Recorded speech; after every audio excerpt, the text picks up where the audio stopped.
العلم نور، العلم نور۔ ایک معتزلی فرقے کا مصنف یعنی رائٹر جاحظ مر گیا۔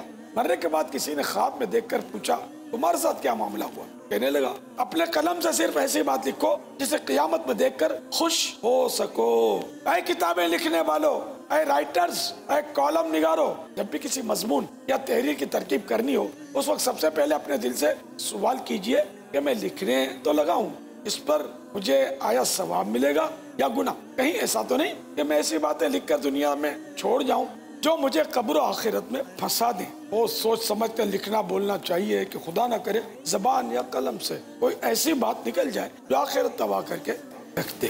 فرمان مصطفیٰ صلی اللہ تعالی علیہ وآلہ وسلم، اللہ پاک کی ناراضی کی بات کو شخص کرتا ہے وہ اس مقام تک پہنچتی ہے جس کا اس کو خیال بھی نہیں ہوتا، بس اللہ پاک اس بات کی وجہ سے اس پر اپنی ناراضی قیامت تک کے لیے لکھ دیتا ہے۔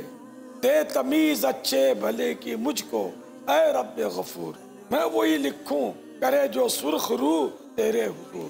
صلو علی الحبیب صلی اللہ تعالی علی محمد۔ مدنی چینل دیکھتے رہیے۔